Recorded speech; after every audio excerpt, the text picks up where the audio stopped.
Started? Yeah, let's get started. Okay, great. Good evening, everybody. A warm welcome, to our webinar tonight, and welcome to the alumni and also people that is joining the client community. I wanted to share my screen and introduce myself first. Hang on, let me do that. Hope you can see my screen. Great.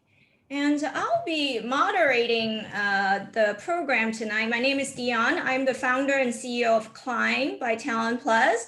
My guest tonight is Weng Chua. He is the owner and CEO of Frontier EHR company. So it's really my pleasure to have him with us tonight and welcome you all if you're joining in. I just want to quickly, mention all of the Zoom functions. If you're not familiar with Zoom, these are the important buttons. You're in the bottom of your bar, you look at your unmute and mute button and start or stop video. You're welcome to turn on your video and join us so that we can see you to have the engagement, but you don't feel comfortable, it's okay too. There's a chat button, which is really important. We would love for you to post your questions or comments, any conversation you want to bring up on the group chat. You can chat so that everybody can see, or you can send a private chat to Weng Fu or myself.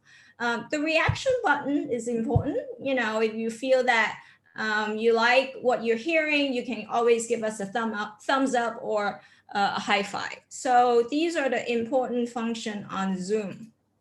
Now, for those of you who is not familiar with Climb, I just want to quickly mention that we founded Climb 3 years ago, and it's a leadership development program that is targeted for SME business owners and business leaders. My co-founder is here. Christoph, you want to step forward and say hello to everybody? Where are you? Hi, everyone. Good evening. Thank you for joining us tonight. Yes. We're a pleasure to have you here, and I'm looking forward to listen to Weng Fu and all his insight this evening. Yeah, thank you. So we believe in order to grow your business, it started with self, understanding yourself as a leader, and then you think about how do you innovate, how do you monetize your business, and how do you put your brand digitally. And about a year ago, actually, we have now over 400 alumni. We've been in operation since May of 2018. We have all of our classes at SMU, Singapore Management University. About a year ago, one of our alumni, Jason, I don't know if he's here. I know that he has a client event tonight, but he came to us and said that he wants to build a community whereby, like-minded business leaders come back together and continue to network, continue to create purposeful events. But the value that we focus together is focus on strength, willing to share our stories. We want to create value to each other. Very important to be authentic, really embrace your talent, and then think about how do we improve. So, and that's where the community was found. Initially, of course, we had event in person, but because of COVID-19, now all of our events are conducted virtually. So, but the good news is we can reach more people and share our story with more people from different countries. Now, before we get started to hear Weng Fu's story, I wanted to do a quick poll, and let me open my poll question here. If I ask you these questions, now many of us are going through some kind of changes in our life right now, right? I wanted to ask you, how do these changes make you feel? And these are the answers. You can choose one, it's anonymous. So I'm gonna launch the poll and I'd like you to pick your answer so that we can see the result. Okay.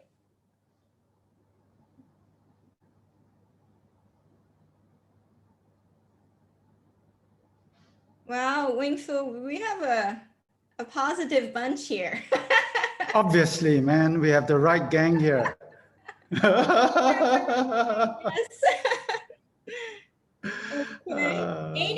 50% of you are voted. So if you want to vote, cast your vote in. Yeah, it's anonymous, so don't Yeah, worry. exactly. So I'm going to end the poll and then let's have a look at the result. Can you see the result? Can you see the result, Weng Fu? Yes, I can. Yes. Okay. Wow. So can they see the result or they can't see the result? Should we I think read it out? you can, They yeah, can? Christoph, you can. Evan's nodding. Okay. Yeah. Okay. All right. Well, we have a positive bunch, and but some people do feel that they are feeling lost, fear, a lot of fear, and also self-doubt. So thank you for giving us your feedback. Okay. Now, without further ado, let me introduce Weng Fu. And as you know, he's going to tell you his story in a minute, but the talent card, a person's innate talent, their strength is always our language of love. So I wanted to introduce Weng Fu through his top 5 talent. As you can see, his number 1 is competition. Weng Fu is a leader that is always wanting to be the best. He is competitive, and he is driving himself hard. He has high expectation of himself. He's all about performance. In translation, he's always pushing himself, driving fast, and then always thinking what is next. And then followed by his thought process in financial orientation. So he has that innate ability to think about how to grow his company, thinking about being disciplined, very organized, almost had that perfectionist quality of him, that thinking step by step. If this is my goal, how am I going to achieve that? Very methodical in terms of the way he thinks. But interesting, even though he's someone that is very disciplined, he also had that adaptability in him. He is very open-minded, he's very agile, he always is quick on his feet, thinking about new solutions and able to tackle, multiple things at once. And then the last 2 talents that he has, he is high in command and execution. So definitely a leader that always step up and lead from the front, take charge, take risk, always moving forward. So I'm eager to learn, his story and how all of these talent appear in the way that he navigate his journey. So I'm gonna actually stop sharing and let Weng Fu share his screen. But Weng Fu, I wanted to ask you, the first question would be how does this courage to change came about? When was the situation unravel, and how did you feel at the time? Can you tell us more about that at the beginning? Well, it was the factors that something that pushed me. I was living in a situation when I look into the mirror, I didn't like the person that's staring back at me. I was in a very uncomfortable situations and I wanted to change. But there's always a fear pulling me back, and I wanted to make a difference. I don't want to continue to stick to that kind of situation where I'm trapped. So that kind of triggered it. But in my story, when I start to talk about it, you will hear about the trigger point. Because if I tell it now, then it takes away the story. So I like to flow the story and put it on that in that way. Is it okay? Absolutely. And take it away, please. Okay, first of all, Dion, thank you for the very kind introductions. And I want to thank everybody here for parking your time here tonight. There are many things you could do, but you choose to be here. I'm very grateful for that. We are all going through a more challenging time. The economy is going through topsy-turvy.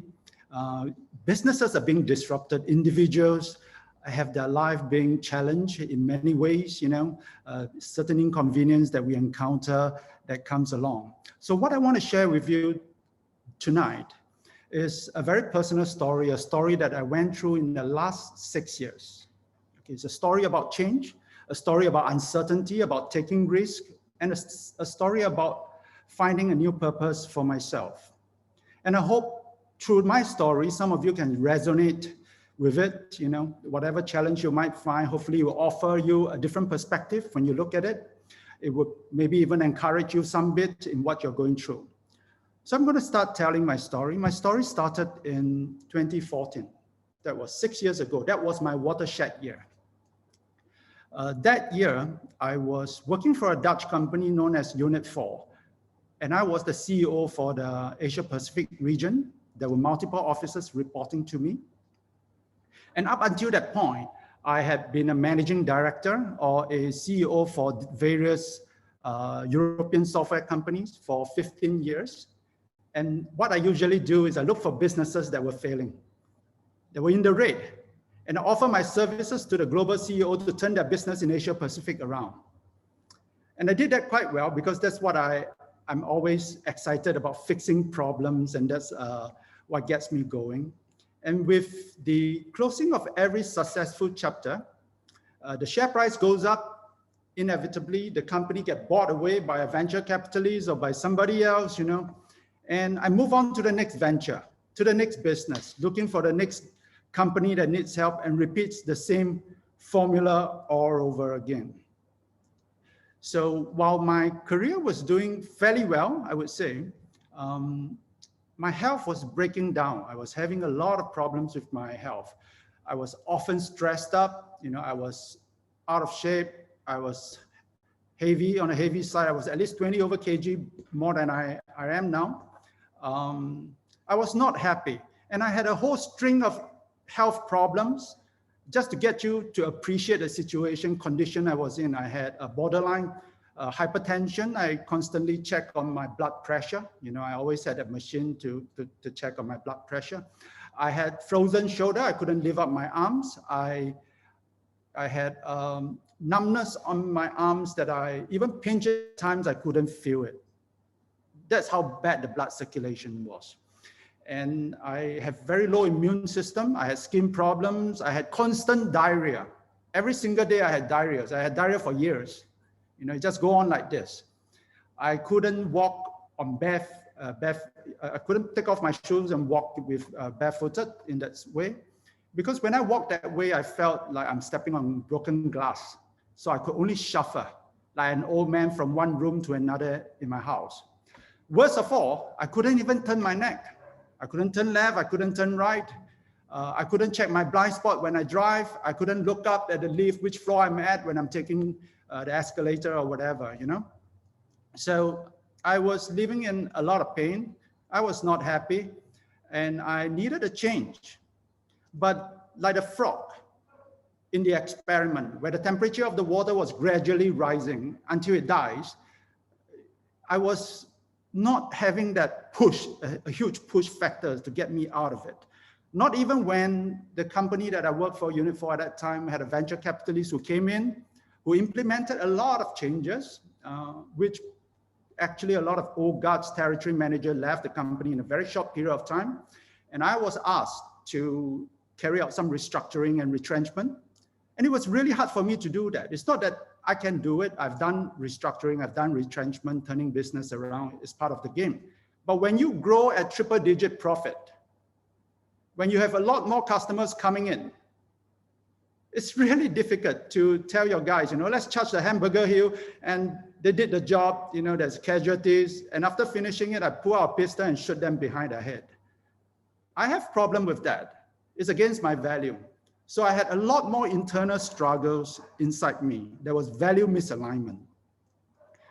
I started to hate going to work. I dragged my feet to the office. And I find it really strange. I'm already at the top of the corporate ladder, and imagine I'm the #1 man in the office, and I hate going to the office. I hate to show up. I hate to go into the office, and how could I motivate my team? You know, but I was still reluctant to push the envelope. I was still reluctant to push the envelope because I was still addicted to the wealth, to the power, to the influence, and the respect that comes with the job title. So I was not ready to do any of that. What I needed was a storm, a huge storm that get me into action. And that storm came. And that storm eventually came. And it came in as a straw, like a straw that breaks the camel's back. It happens in one very morning when I woke up and I couldn't get up from where I was lying. I shouted out for help. There was no one at home. Everybody was out. I was perspiring because I couldn't move. I was like paralyzed. My palms were sweating. My heart was hammering like a jackhammer.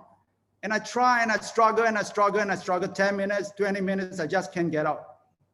So eventually when I get up, it was already 30 or 40 minutes later. And there was still, you know, I was just so worried. I was just so worried I'll become paralyzed. I'll be like one of those old men with Parkinson's disease walking in that manner. I'm sure you can relate to some people who do that sort of walking. So I told myself, no, you got to start moving your body, because the more you stay stationary, maybe you're going to be like this forever. So I moved out of my room towards the living room. The next thing I knew, I opened up my eyes, I was on the floor. I had a blackout. I fainted. And that sounds like a crisis, but it was actually the best thing that happened to me. Because from that point, I make up my mind. I said, if I'm going to see my kids growing up, if I'm going to be with my wife till we get old, I got to fix this. Yeah, I got to get myself out of the company because the whole situation was too stressful. And why am I putting myself through all this stuff? You know, that gave me the courage. That ordeal, shortly after the ordeal, I tendered my resignation. I served my 6 months notice period, but I was relieved from my job within 2 months because my successor came from Europe and took over the job really quickly, very efficiently. Then I started a new life. I woke up in the morning, I came down to my house, and I got nothing to do. You know, I had no business meeting, no business travel, no business email. Cool. And my WhatsApp just grind to a halt. There was no one sending me messages. It was very quiet. So it was okay for the first week. But you know, those people who know me knows that I need to be in action. I cannot be like sitting there doing nothing. So for 2 weeks, it became very quiet. I just couldn't get used to it. You know, I started sending messages to my ex-colleagues. And they were replying with very short messages, you know, not like the old days. Hey, boss, let me tell you this. Hey, boss, this is really funny. You should know this. No, none of those. Nothing at all. So my life was suddenly changed. I seems to be a forgotten man overnight. I've been forgotten. So I asked myself, what has changed? What has changed that triggered this whole thing? That my identity suddenly just changed. My life just changed, you know? Of course, my health is no good, but what other things changed? Obviously, the things that changed is my job title. I'm no more holding the job title. And I told myself, then who am I without the job title? If I'm not the chief executive officer, then who am I? When I remove this title, remove this rank, what is left of me? And I realized that I've been building my identity all this year, tied to this title. So once it's taken away from me, people could not relate to me anymore. So it was a hard truth, but it's something that I needed to wake myself up. And I started to find ways to improve my mood, you know, because I was not happy. Suddenly it was like cold turkey, suffering from drug withdrawal kind of syndrome. So what I did was I started to have a whole set of routines planned for myself so that I feel engaged, so that I could feel that I'm in part of something, you know. I was alone, but I need to be feeling that I'm part of something. I wake up really early in the morning, 5:30, I go for a walk. I go for a long walk because at that time my health was still very bad. So I go for a long walk. I try to smell flowers, you know, I try to be in the presence. I try to take deep breath. I try to see individual leaves in a tree. And I try to smile more. But the truth is, when I looked into the mirror, my smile was unnatural. And I couldn't smell any flowers, even though I tried, you know, maybe just for a brief second. After that, I forget about it. My mind was somewhere else. When I looked at a tree, it was just one lump of green. I don't see individual leaves. I cannot identify with any of those. So I was not a very happy man at the time. I was going through this change, and I needed something else to help me to move on. So I started to journal. Do any of you do journaling? It's a very useful thing to do. It's a deep communications I have with myself constantly. So I do journaling to reset, refocus, and restart my life. And I ask myself a lot of questions. What are my values? How do I want people to remember me by? What are the things I love to do? What are the things that makes me happy when I used to do it in the past when I was young? How can I add values to people's lives? So And I came with a few objectives that I hope to achieve. Some are very personal, I won't show it, but two of them stand out. And these are the two. I want to be my own boss, and I want to win back my health. So giving me a title, chief CEO, means nothing if I cannot control my destiny. I'm just executing somebody else's order. And sometimes I misalign myself with that order, and I still have to execute that order. So I'm not the boss of my life. That itself just doesn't make me really happy. And I can't achieve more happiness in life if I don't have my health. So I needed these two things. But my head was full of doubt. How are you going to do it? You're a one-man band. You have no product. You have no brand. You have no office. You have no company. You have no team. Basically, you are alone. Even your skill sets are questionable. Can you make it? Are you sure you want to do this? Because this is not instant gratification. This is a long haul. This is a painful things that you will go through. So I was having a lot of doubts, even thinking, are my best years behind me now? Moving forward, am I just going downhill? Is that what it is? So I was looking unhappy, kind of like, wow. Imagine you reach a point in your life and you say your best years are behind you now. That's kind of awakening, And that time, I got a message. Not from anyone, not from any of my colleagues, ex-colleagues or friends, no. It came from my son. And my son said, Dad, I got something for you. I said, okay, son, what do you have for me? And he gave me a piece of paper, a torn piece of paper, maybe from his notebook or something. Looks something like this, a big, small piece of paper. And on that piece of paper, 4 very important words were written on it. It says, Dad, don't be afraid. And those words became my creed. It's like my mantra. I keep it in my wallet. Whenever I don't feel good, I need some energy, I need something to boost me up, I take it out and I read my mantra, Dad, don't be afraid. And I relate to my kids because I know someday they would have their battle. Someday they will walk down this path that this old man is walking through now. And what I'm going to do will play a part in their memories. And they will remember how my old man handled the situation like this. I want them to be proud. I want them to have a good reference that they could think about. So I decided that I would start a business.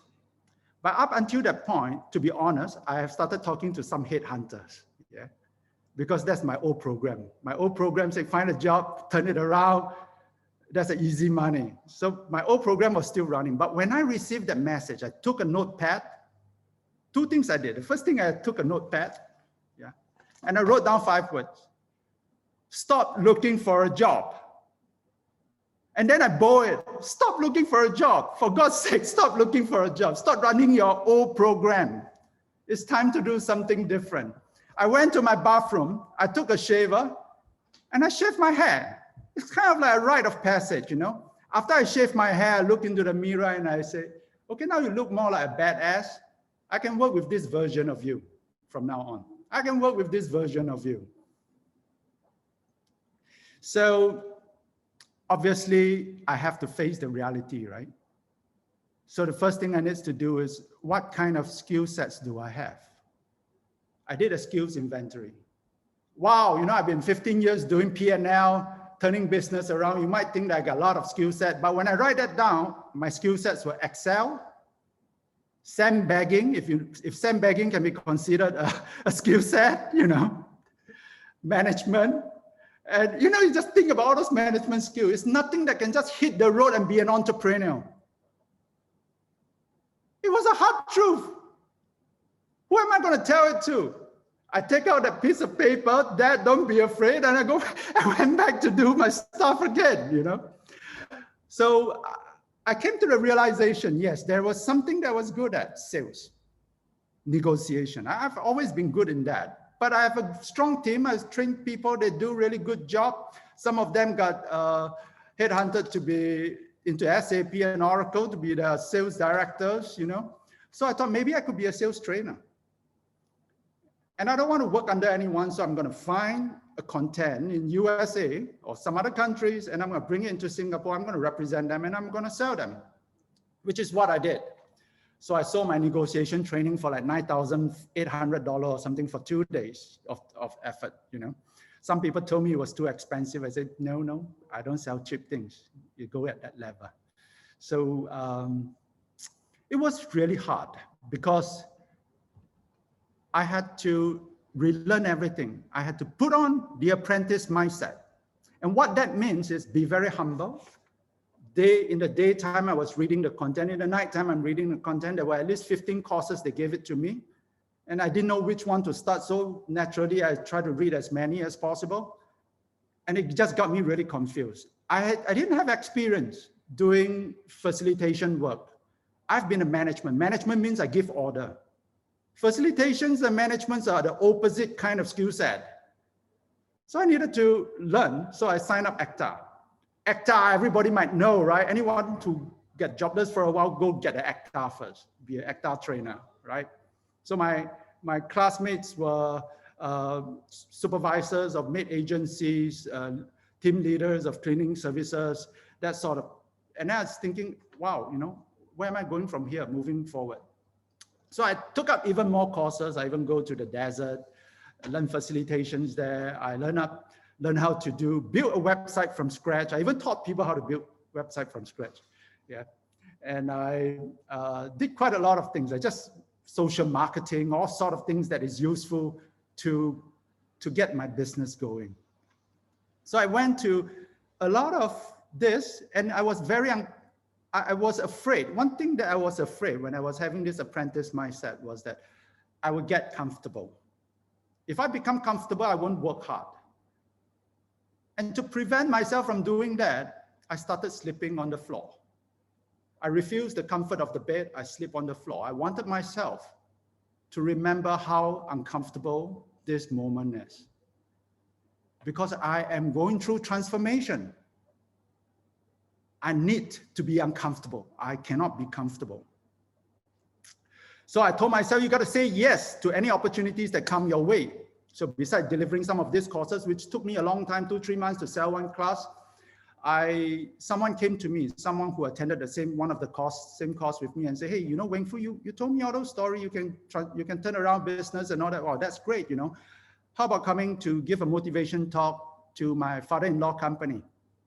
2 sessions, you know. First sessions to the local employees, and the second sessions to even the employees coming from overseas. How about that? I said, yes, I can do it.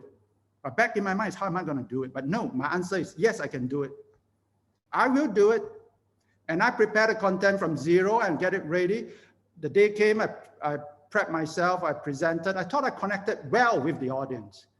I looked at their eyes, they were laughing and they were having a great time. And after the talk, my friend had a talk with me. He said, you know what, Weng Fu? I spoke to my father-in-law. He thinks that some of the key management message were not being delivered across, and he didn't like it. In fact, he told me, if you pay peanuts, you get monkey. So, wow, you know, just a few months ago, I was running a business, and now I'm like comparing to a monkey, picking up peanuts, yeah. It was quite a sore to my ego.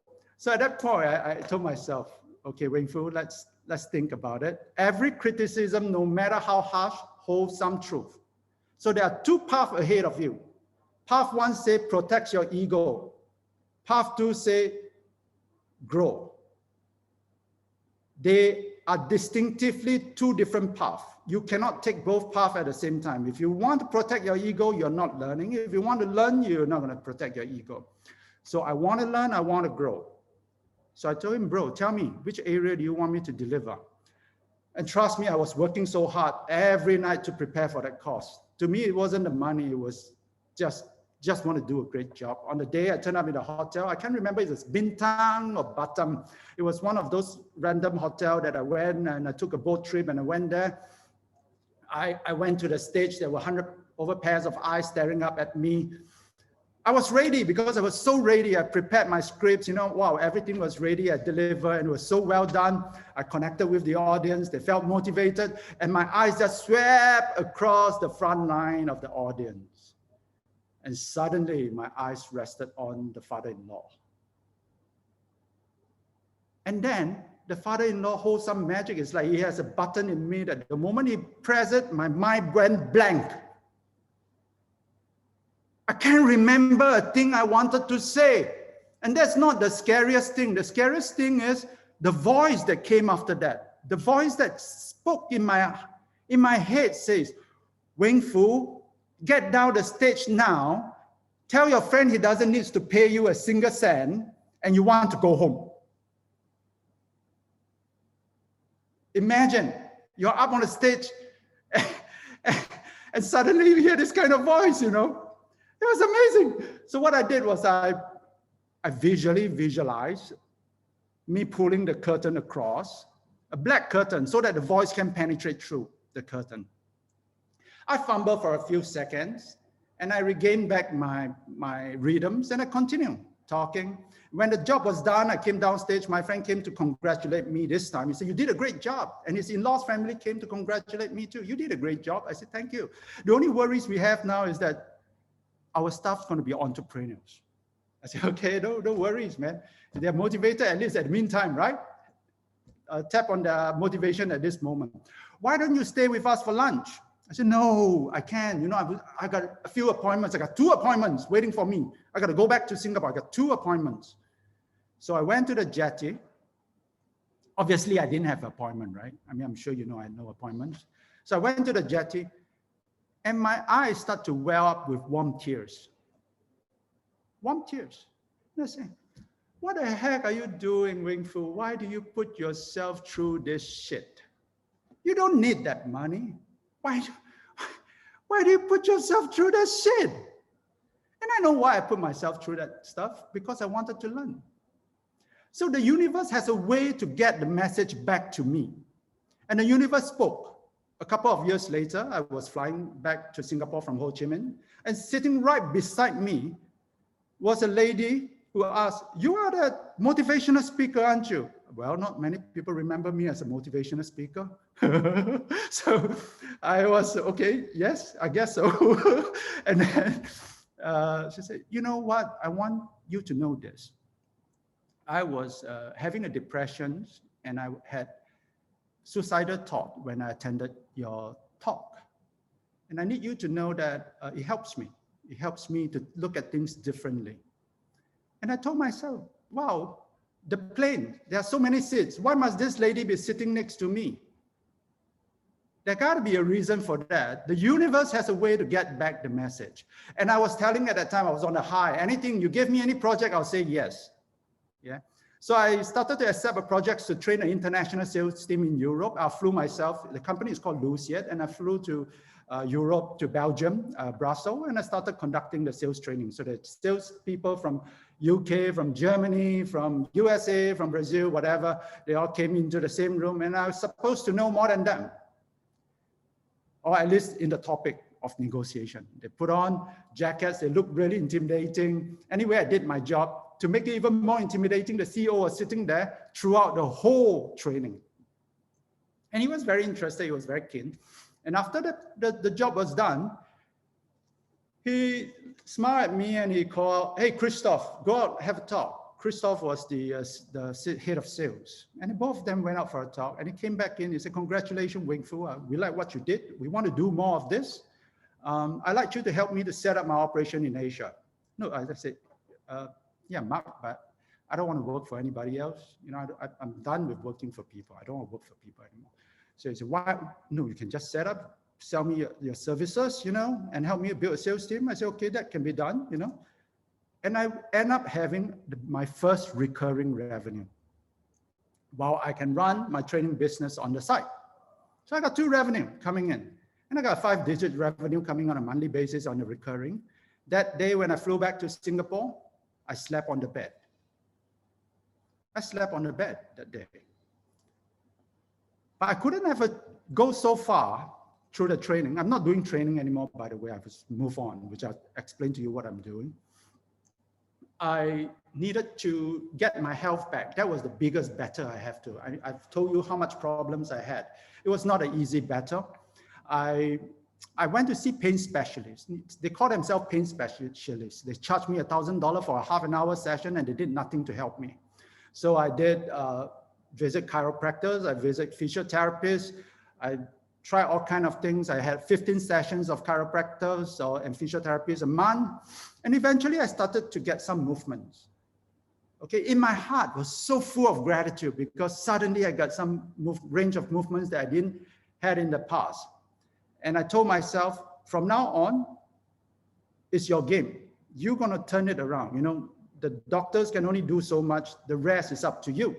So I adopt one strategy that really transformed my health. People who knows me know that I don't have any more health problems, despite all those things that I've told you just now. I don't have a single health problems now. And I adopt one strategy. Do you want to know what is this? It's called show up. So whether I like it or not, I show up at a starting line with my running shoes. It's a rainy day. It's a hot day. My mind was telling me, oh, my muscle aches, this problem, that problem. No, I'm going to show up. I show up. And then the second thing I do is I gave myself permission that if I don't feel like running, I just need to run 100 meters. But you know, when you start running, you don't stop at 100 meters. You just go on and on and on and on. And the more you run, the easier it gets. Yeah, you don't just stop there. So that was the permission I gave myself. And then when I started to run 5 kilometers, I said, wow, I did 5 kilometers. You know, I was a fat guy and I did 5 kilometers. That's great. But the day I did 5 kilometers, I signed myself up. That's the third strategy. I said, I sign up for a 10-kilometer race. I'm not sure if I can do 10 kilometers. Never in my life, even in my army days, I don't do 10 kilometers. Can I do 10 kilometers now? I've doubt in myself, but just sign up, show up and do it. And I finished 10 kilometers. The day I finished 10 kilometers, I came back home. I signed up for a half marathon. Was I sure I could do a half marathon? Obviously not. I've never done a half marathon. Never in my wildest imagination at that age I would do a half marathon. But I did a half marathon. And the day I came back from half marathon, what did I do? I signed up for a full marathon. And when I came back from a full marathon, what did I do? I signed up for ultra marathon. Then I do the Spartan race, the sprint categories, which is about 5 to 7 kilometers with 20 over obstacles. Okay, that was not difficult at a condition that I started to gain the strength and all that. Then I started doing super category, which is a higher category. Then I participated in a category where the name is really intimidating. It's called the Beast. Beast, you know, oh, Beast to me is like so scary. Yeah, Beast. Imagine I'm part of the Beast. Oh, I'm in the race in something called Beast. The guy who sits behind the computer is now doing the Beast race. I want to be in that. I'm not sure if I can finish it. I would try, and I did it. And before long, my appetite just kept growing. You know, I was doing trifecta weekend, which means 3 races on one weekend. And then I was doing ultra marathons. And I do all kind of crazy things. I do 1,000 chin-up, 100 chin-up a day for 10 consecutive days. My skin was peeling off. I couldn't do anymore. I'll just tape it and I'll continue and I'll just do it. So that determination was built up. And this is what I want to share with you, is that difficult things don't stay difficult if I keep trying. It's difficult if I don't confront it. I need to attack it. If I don't attack it, it will continue to be difficult. But if I challenge it over and over and over and over again, what is difficult then becomes not so intimidating after a while. In fact, I even do a 2.4 kilometer below 10 minutes. Never in my life I thought I could do it below 10 minutes for 2.4 kilometers, but I did it, you know, at one point. So I did a lot of things. Everest base camp, 14 days climbs, and that sort of stuff. And the list just went on. So then I told myself, Weng Fu, you want to be a businessman? Yeah? Yes. Yes, I want to be a businessman. But do you trust yourself? Because businessman is about making decisions. You got to make the right decisions. Do you trust yourself? I said, yes, I trust myself. Okay, prove to me. Prove to me that you can trust yourself. And just one simple thing I want you to do, which is one action, pull the cord. I want you to go for skydiving, solo skydiving. There's only one action to save you, and that is to pull the cord. If you can pull the cord, chances that you're not going to die. Even if you have bad landing, you break your legs, but you're probably not going to die. Can you do that? Can you pull the cord? It's just one action. If you tell me you can make decision, business decision, complex business decision, why can't you do a pull the cord decision in mid-air? So I use the sign up strategy again. I go to the website. I don't know where to go to. Obviously, all the crazy guys are in Australia. They were jumping. So I go to a place, a sleepy town called Moruya. And I sign up for 15 jumps. 15 jumps. And I told my wife I'm going to do it. And I wrote the will. Oh, guys, if you have not done your will, for God's sake, please do your will. Because it gave me so much liberation, knowing that if I die today, I don't have to worry. I've done what I need to do. You know, my wife might, but it's okay. I've done what I have to do. I'm done. If I don't wake up tomorrow, I'm done. I'm happy. I'm a happy man. I've done what I need to do. So I wrote my will. I appeared in Moruya. They promised to pick me up. They never come and pick me up. It was 6 p.m. And you know Australia, those sleepy town means you got no place to sleep. So I told myself, don't get angry. Do not focus your energy in the wrong place. So sleep in the bus stop. What's the problem? Go sleep somewhere. In fact, the airport was closed. You got only one man working in the airport, so I'm not supposed to stay there.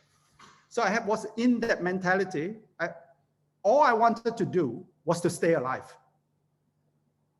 Even when the instructor was giving me a lot of problems, didn't allow me to ask questions, this and that, I told myself, don't get angry, just stay alive. So that was my strategy. And then I took the plane. They gave me only 1 day's training. 1 day training, the next day I'm up in the air. Do you want to do a tandem or you want to do a solo? I said, I'll do a solo.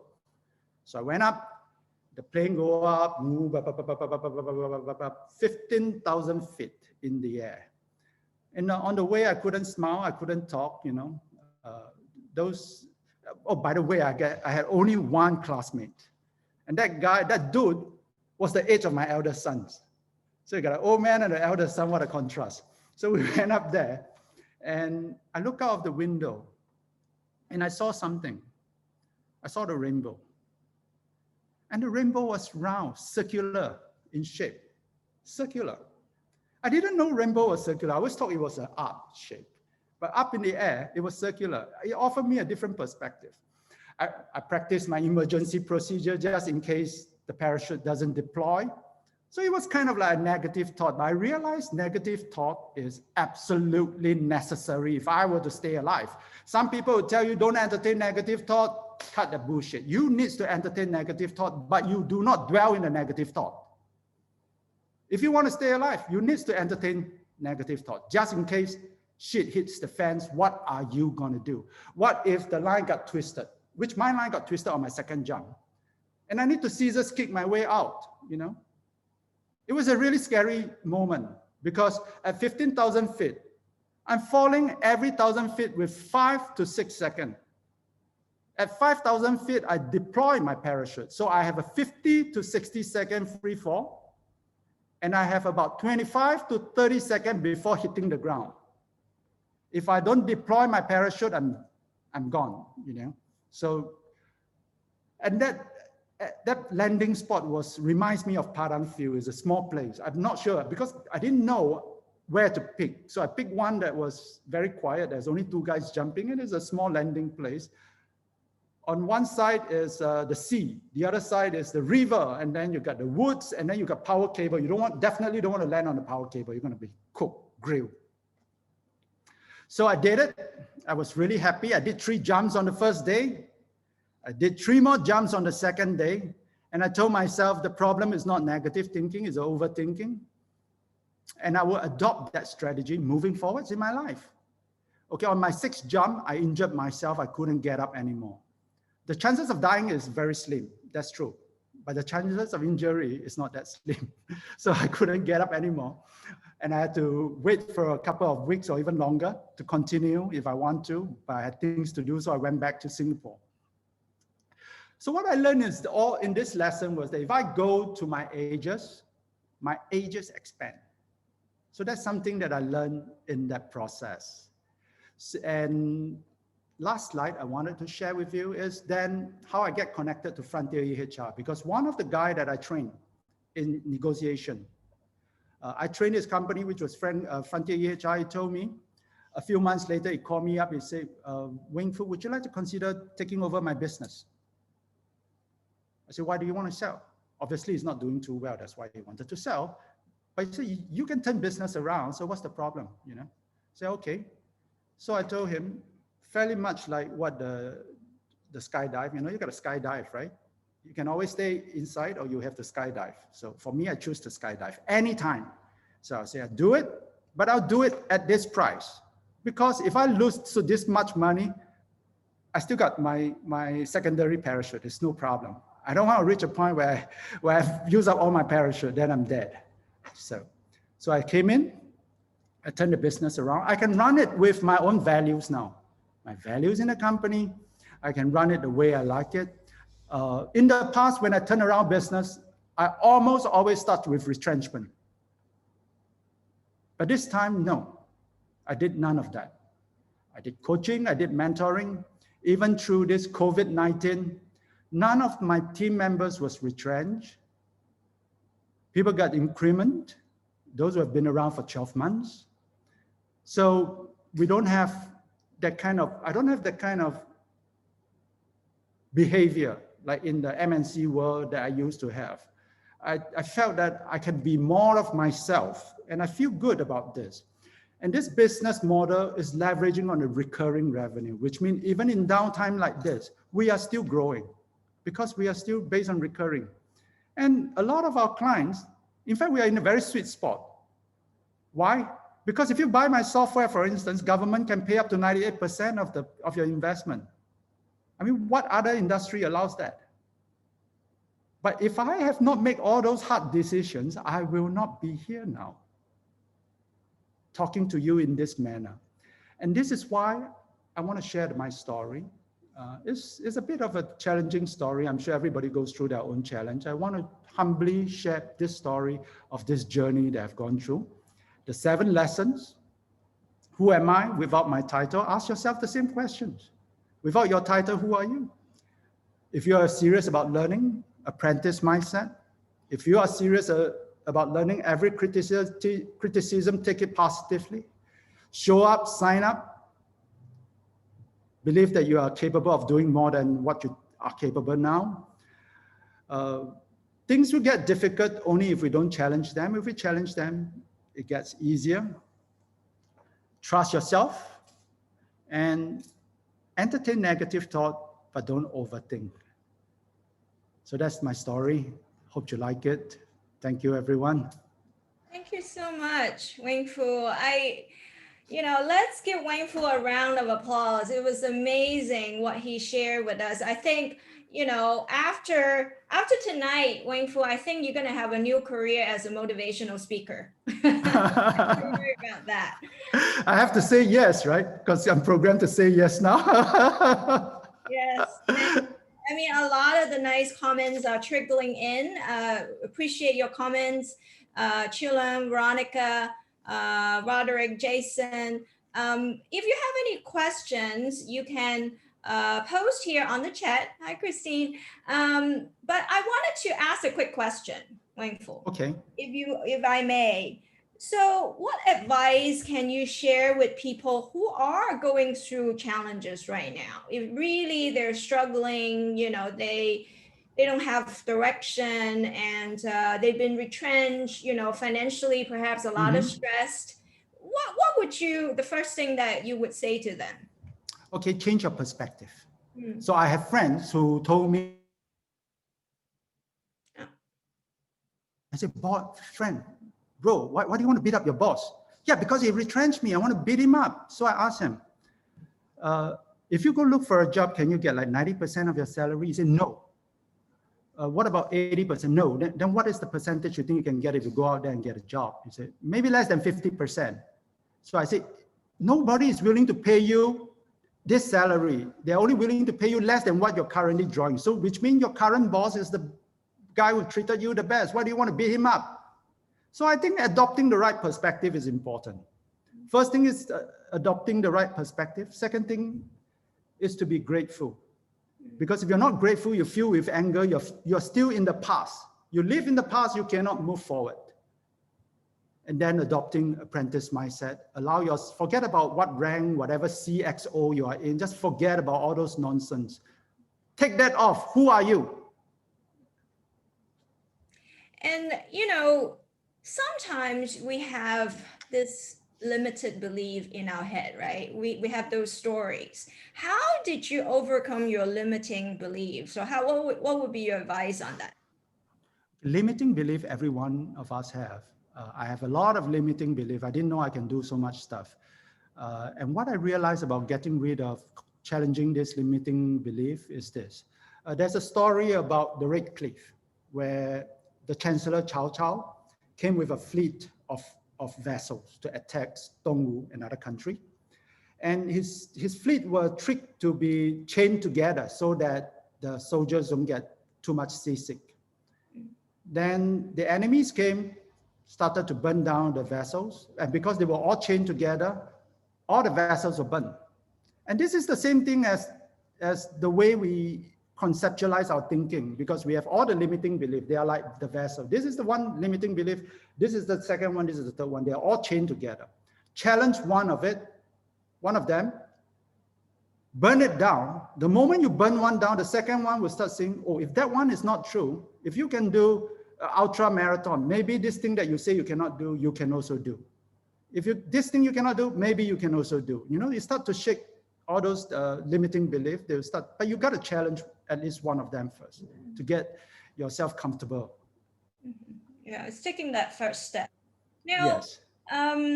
reflecting now, how do you see your talents and your strengths affected, some of these decisions, your action, and how did you help you to navigate your journey? I think I'm really adaptable. I'm someone who is adaptable, and adaptability comes from mental mindset. You have to be very humble. I'm ready to be an apprentice. You're better than me in any way. I'm ready to be an apprentice and learn it, because for me, learning is more important. I think that's the first thing. And I'm competitive as well. I'm competitive not against somebody else. There are some younger guys, I'll never run faster than them. I just want to be better than my old version. My new version, this version of me has to be better than the previous version. I refuse to let my best year be behind me. I don't want that to happen. I know it will happen someday, but not today. Mm-hmm. And I can really see that resiliency, that keep going and, stepping up and taking charge and really, be in charge of your own life and making decisions. So, a lot of those talent really show up in your journey. I wanted to open up to anyone who would like to ask question, alumni, Christoph, or alumni members, Jason, if you're there, any questions from you, any feedback that you want to share before we go? No, I think your sharing is amazing, and I only know you from Climb, and listening to you tonight is such a mirror, because whatever you describe, that's what change is all about. And transformation is all about. And I really salute you for your courage to take it on and be what you are today and drive what you're driving today, because that's not easy. This type of transformation takes a lot of courage, first and foremost, a lot of consideration and a lot of drive. So I really salute you. Amazing. Thank you, Chef. Thank you. Thank you. And anyone else? Hi, Nicholas. Good to see you.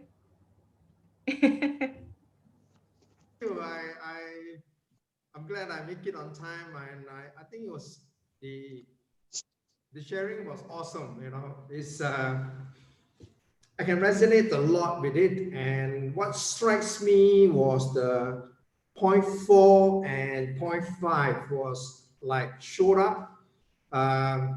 And I can resonate because when the COVID started, I started running. I'm not a runner, you know, due to short legs, I'm not a runner. But I start with 2 kilometers, then I go to 3 and 4. Now I'm starting to run 5. I've never done this before. During my army days, I barely make it through my 2.4. So you can imagine how difficult it is. But I'm getting the hang of it to wake up 4 days a week to run. And point 5 is very encouraging because difficult things becomes easy if you keep challenging it. During this COVID, I've learned something that is not within my work, and all those things I learned about feng shui, I learned metaphysics, I learned about Qi Tunjia, you know, and these are very strange to me, and it is difficult. And these words, difficult things become easy, is very encouraging. Thank you. Thank you, Thank Nick. you so much. Thank you, Nicholas. Weng Fu Nicholas is also an alumni, and I Thank you, think, Nick. yeah, Nicholas graduated, right, Nick? Yeah, I did. It's great to see you. Thank you for coming back to the community, and thank you for your support. Anyone else who would like to unmute and share your comments? I see Lawrence do that. Weng Fu, thanks for the inspiring talk. Really feel, you know, you have given each of us courage to really look at what challenges or fears we have in front of us. And thanks so much. You know, this is priceless what you have shared with us today. We're going to bring it with me and with all of us for the rest of our lives. And tomorrow I'm going skydiving. Go do it, man, bro. Brother Lawrence.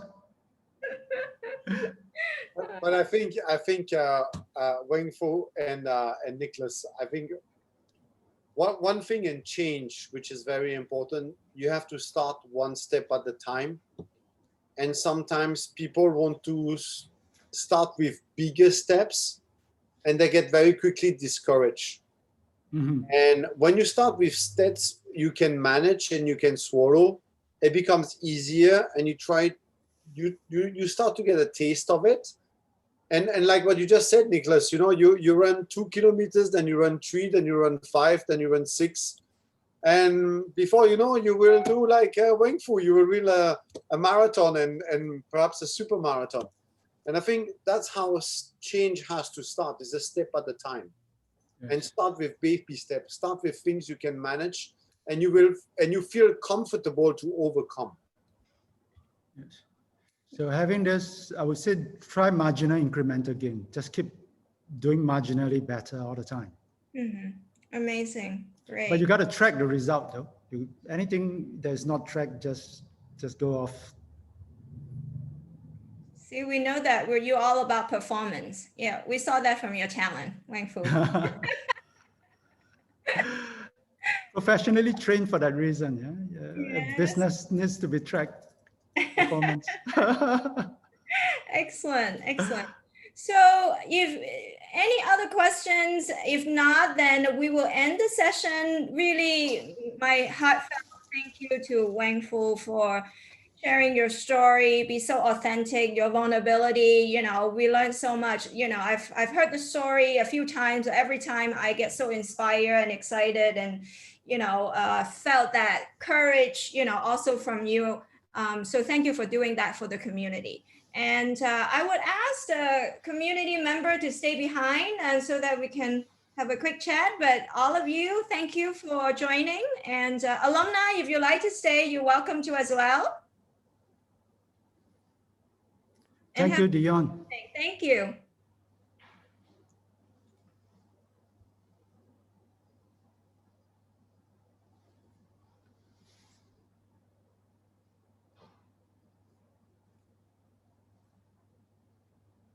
Jason, stop walking around. Jason. Had a dinner. Oh my God. Yeah, I just finished my client dinner. Oh my God, man. Yeah. You know, Dion, we had somebody tuning in from France tonight. Is that right? Oh my gosh, wow. I don't know how he got in, but he got in, and he told me how Weng Fu's story was so inspiring, and I think Weng Fu, he's in a similar situation than you, when once upon a time you were a big shot CEO turning companies around and trying to find a way in his life, and I think you really opened some